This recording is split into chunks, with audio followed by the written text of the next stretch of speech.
के लिए अस्सलाम वालेकुम। जुबैरी साहब, पहला सवाल जो आपसे पूछना चाहूँगा, ऑडियो लीक्स केस में जब एक ऑनरेबल जज साहब ये कहते हैं कि ना पार्लियामेंट को काम करने दिया जा रहा है ना अदालत को काम करने दिया जा रहा है, फिर सच सामने कैसे आएगा? इस मुल्क में कोई सच जानना ही नहीं चाहता, कोई पहुंचना ही नहीं चाहता सच तक। तो फिर आपकी नज़र में सर सच तो कभी सामने नहीं आएगा। सर कैसे सामने लाए हम सच को? सर बिस्मिल्लाहिर्रहमानिर्रहीम। सच एक ही तरह आ जाता है। जो केस चल रहा था हाई कोर्ट में, अगर वो मंतकी अंजाम तक पहुंच जाता तो शायद सच सामने आ जाता। लेकिन आज जो आपने देखा, सुप्रीम कोर्ट ने उन दोनों ऑर्डर्स जो थे इस्लामाबाद हाई कोर्ट को, उनको सस्पेंड कर दिया है, मुअत्तल कर दिया। तो अब पता नहीं, अब देखते हैं इस केस में क्या होता है। अब वो तो वक्त ही बताएगा।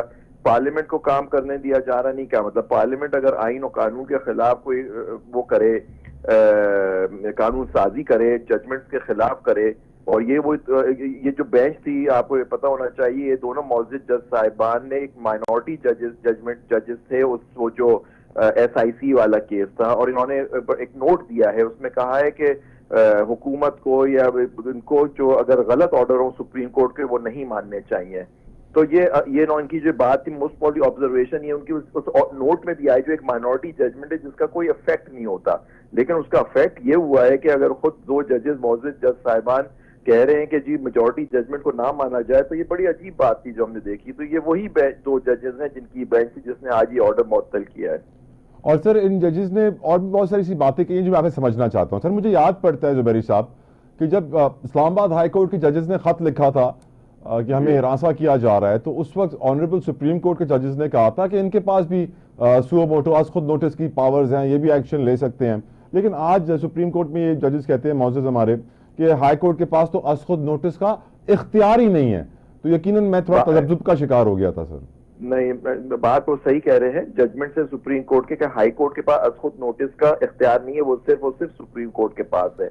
लेकिन देखिए, आपको पता होना चाहिए, उन 6 जजों ने जो खत लिखा उसमें बेंच बनी, और वो केस अब एक काफी अरसे से लगा ही नहीं है। वो उसका मंतकी अंजाम तक पहुंचना चाहिए, लेकिन नेचुरली वो इतना इंपॉर्टेंट केस है, लेकिन वो छुट्टियों की नजर हो गया, उसको नहीं लगाया गया। बाकी हर केस लग रहा है, आप देखिए।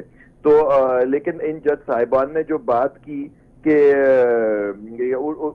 उसके अंदर वो हाई कोर्ट के पास सुओ मोटो पावर नहीं है, लेकिन वहां सुओ मोटो पावर नहीं थी, वहां एक पटिशन दाखिल की गई थी इन पटिशनर की तरफ से कि जो हमारी ऑडियो लीक्स वगैरह जो हुई हैं वो गलत हुई हैं, और ये हमारे फंडामेंटल राइट्स यानी हमारे बुनियादी हुकूक के खिलाफ हैं। तो ये सुओ मोटो एक्शन तो नहीं हो रहा था, ये तो एक पटिशन थी जो इस्लामाबाद हाई कोर्ट में पेश की गई थी, उस पर हेयरिंग हो रही थी।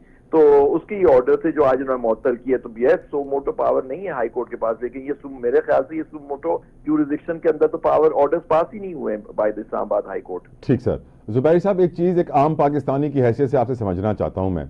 हम जब देखते हैं सर कि एक सुपीरियर कोर्ट एक लोअर कोर्ट का ऑर्डर खत्म कर देती है, मुअत्तल कर देती है, इस तरह बाबर सत्तार के 2 फैसले मुअत्तल कर दिए गए, और बहुत सारे ऐसे फैसले हमारी तारीख में भरे हुए हैं जिसे मालूम पड़ता है कि फेयर ट्रायल नहीं मिला, गलत फैसले हुए जज हजरात से, और फिर सियासतदान भी तनकीद करते हैं उन जजों के ऊपर। सर डू यू थिंक कि हमारे निज़ाम अदल में, इस जुडिशल सिस्टम में कोई चेक एंड बैलेंसेस होने चाहिए?